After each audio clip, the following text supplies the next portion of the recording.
Hello and welcome back to a C# guide. In this episode I'm going to be covering selection statements, or they're more commonly referred to as conditional statements. But to do this I'm going to have to access patterns. I'm not going to talk about patterns later, but there's certain types of patterns that are different between each language version, and I want one that's on C#9. So when we come down to our target framework, when we're creating a console application, you see .NET Core 3.1. This only allows us to go to C#8.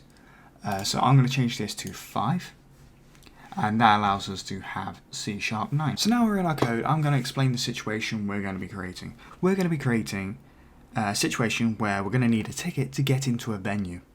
And to do that, we're going to be using our equality and our comparison equations before. Where we were returning whether a situation was true or false, say 5 equals 5 would equals true, or if 5 was less than 10, it would still equals true. We're going to be doing those operations to return booleans to decide whether we're going to be going down one track within our code or another track. So let's start off with creating a bool, just so it's an easy true or false and we can easily tell. We're just going to call this if has ticket. And we're going to say this is false. Let's say this is true for now. So what we're going to do, we're going to have a check to see if this was true. So we're going to put if with parentheses, if has ticket. And now I can use curly brackets to type what is going to be the functionality of this condition. You may think this is confusing, but this is returning true, because it's true up there. This is the same as writing equals true, but I just haven't written it that way. So what we're going to want in here is we're going to have console.writeLine, and this is going to say you can enter. Now I'm going to run this, and we're going to see what's going to happen. And it's going to say you can enter because we have our condition being true. So what if this condition was false? We're then going to run it, and it's not going to do anything because it's read this is going to return false, so it's just going to skip this. But what if we wanted to say you cannot enter? Obviously we can copy and paste here, and then add that in when I learn how to type properly, use my keyboard and then if we run this on false, it's just going to say you cannot enter. But because we have our if here, it doesn't mean it's not going to run anything after these curly brackets have closed. So in the case where this was true, you're going to see it's going to say both, because we have gone through the if condition and then we've moved on after the code. So what we do to have, if this situation does not return true, we have else, and then we just have curly brackets because we don't need a condition because it's the inverse of the condition up here. I'm just going to copy this line here and paste this within that. And now when we run this code, it's going to say you can enter, but not run the else. And it'll be the same the other way around. It'll be you cannot enter. So let's say there's a situation now where we have a ticket number, and we're going to change it to see if our ticket number, if we have a ticket number, then we have a ticket. And if we don't have a ticket. So let's change this variable up here. We're just going to call this a, let's say it's short because we don't need that many tickets. Let's make this nullable because then if you don't have a ticket, it's null. We're going to call this ticket number. And I'm just going to make this null for now.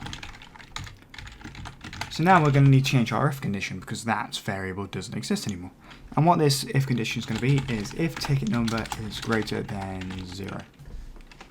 So now when we run this, our ticket number is not greater than 0 because it doesn't exist, and now it's just going to say you cannot enter.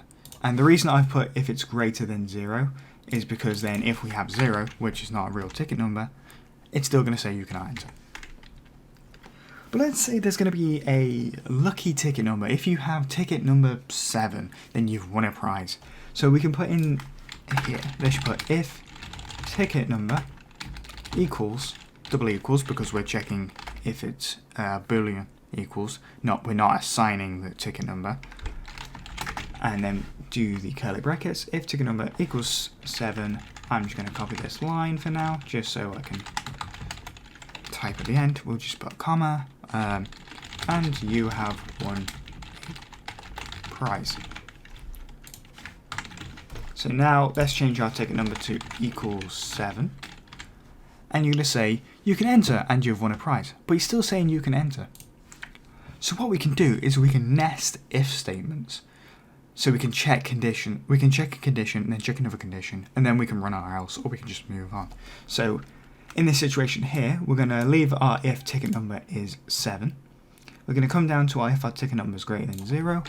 And before that if, we're just going to put in else. So we have an if, then we have an else if, and then we have an else. So now, when we run this, you're going to see it's only going to say you can enter and you have won a prize, because it's checked this statement first, and it's found this to be true, so it skipped the else if and the else. This is pretty much the basics of coding, and this is why I've said the most fundamental part of coding is booleans, because, you know, we use conditions. So I'm going to write this in a different way. So this way of writing it is very nice, but it can become tedious to, you know, have to write ticket number equals 7, ticket number is greater than 0. So there's a different way of writing this. So I'm going to just delete all these ifs.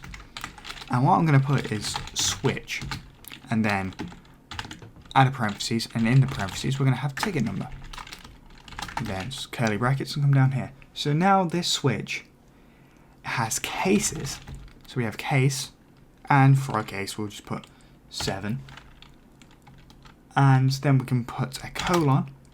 We're going to come down a couple of lines. And then I'm going to add in a break. Okay, so this is a lot of terms.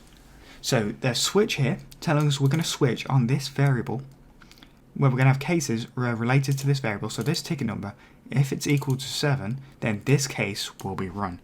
And this is just a quicker way of writing if-else statements, because we can just have cases. But you may realize this wouldn't work if we're checking if the case is greater than 0, you know, if they had a ticket. And that is why I've moved us to C#9, because they have relational patterns within C#9.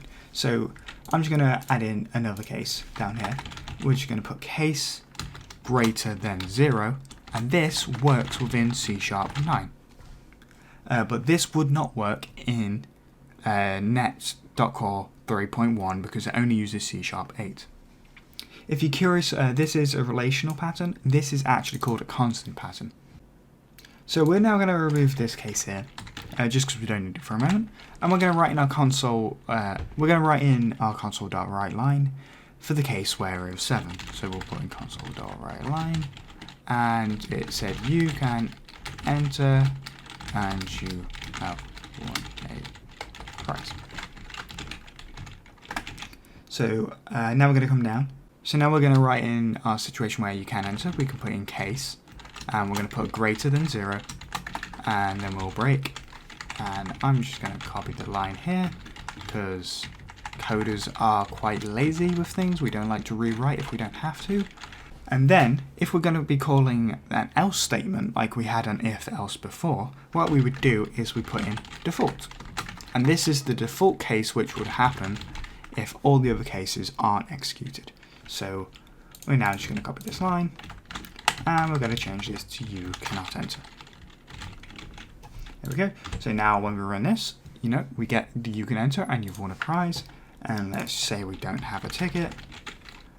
And now it's going to say you cannot enter. There's something else I'm going to show you as well, which is called case guards. Case guards allow you to add extra conditions within our switching cases. And they don't have to directly be involved with ticket number. So let's say we have an int, which is money. And let's just say we have no money right now. What we can do is we can have, within our case, if we just have a ticket here, we can add, actually I'm just going to copy and paste it, and we're just going to keep the original. And we're going to have a case here. You may notice these are the same. But what we're going to do is change this to be within the brackets. And then we're going to add after that when money is greater than 0. Now what this case is doing is it's checking this value first. It sees this is true. Then it's also going to check this next condition after when. And if that's not true, it's going to continue on. And obviously this one will be true. Actually, no, we're not going to change this. We're not going to have this as greater than 0. We're just going to have, you know, equals 0. And it's going to say you can enter, but you cannot buy anything. And there we go. So let's change this to have a ticket. We're just going to make this ticket number 1, and then we're going to run the code. And now you can see he says you can enter, but you cannot buy anything. But if we have money, changing this to 1, he's just going to say you can enter. And this is what's called case guards. So we can have a case which is actually the same case, but we can add an extra condition if we want something else, just a little bit more of a tweak in there. And that's all the selection statements, or the conditional statements. I hope you have enjoyed this episode. If you did, leave a like on the video, subscribe to see more, and I'll see you guys next time.